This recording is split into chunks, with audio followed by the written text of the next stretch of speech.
Hi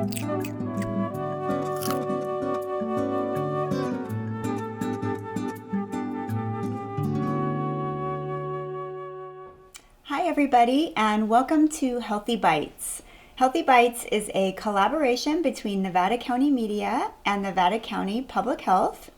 My name is Shauna Schultz and I will be your host. I am a nutrition educator and registered dietitian with the CalFresh Healthy Living Program, and I am really excited to be able to show you some recipes that are tasty, that are healthy, that are affordable, and that are also family friendly. In today's episode, we will be making some cocoa nut butter energy bites.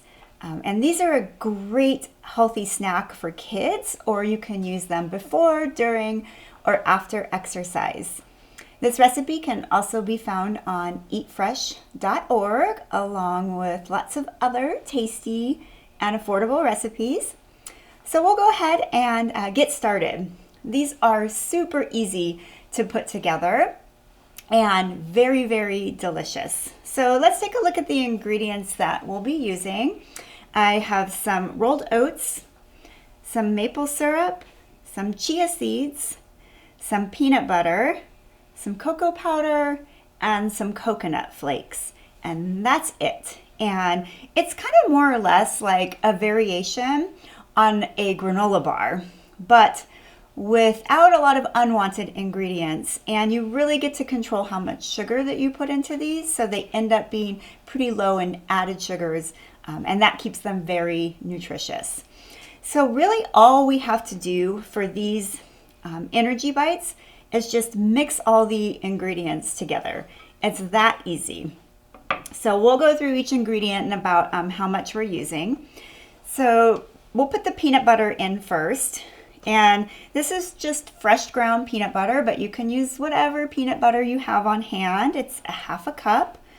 Now you may also use another kind of nut butter, like almond butter or cashew butter, or you could use a seed butter, like sunflower butter, for example.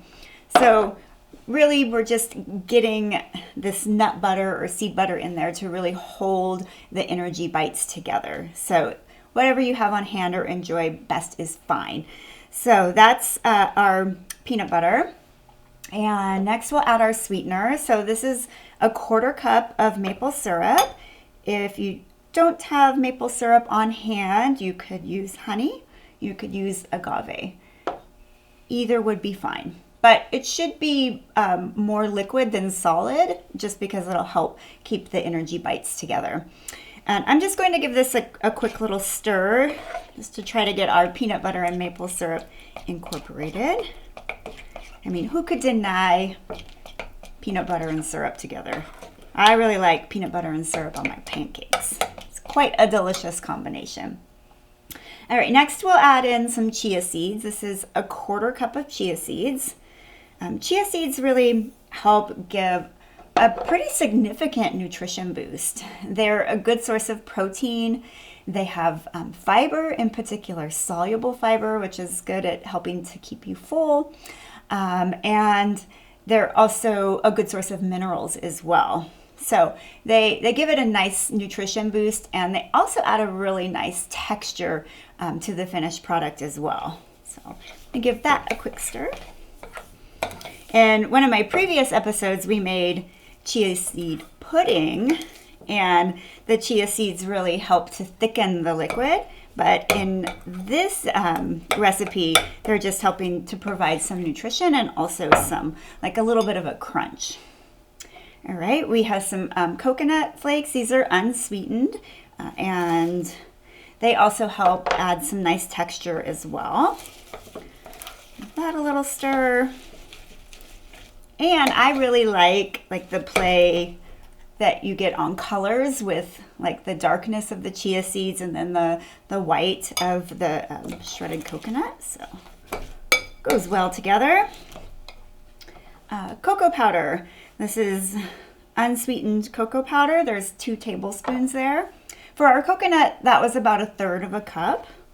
You could use a cacao powder if you wanted.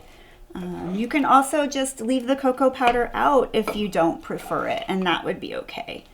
Sometimes I use cacao nibs, and they add a nice little crunch as well.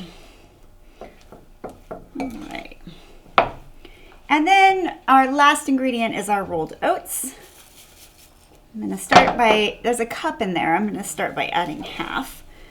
And you can always play around with this mixture. If it's too thick, you can add a little bit more liquid, like in the form of the syrup.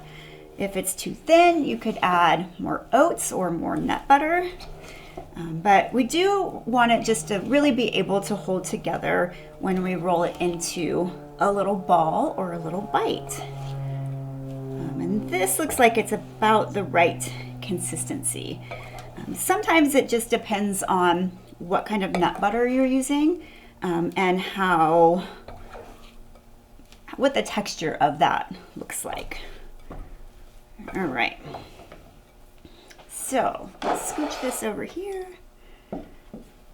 So now we're ready to assemble our little bites, and we're just going to roll them into little balls. We kind of want them to be like a golf ball size.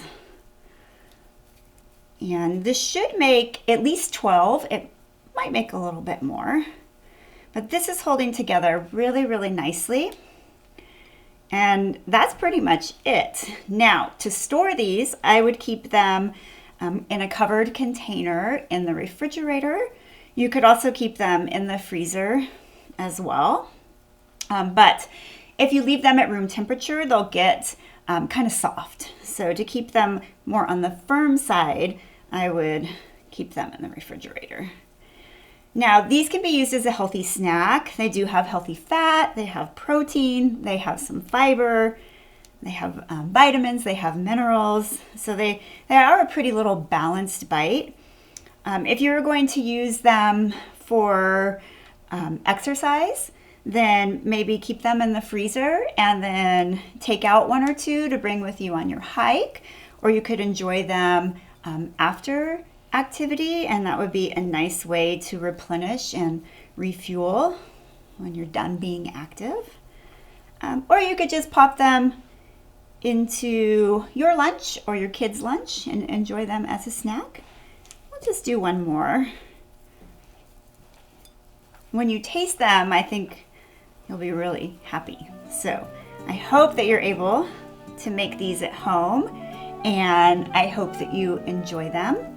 And thank you so much for joining me, and I hope to see you again. Thank you so much.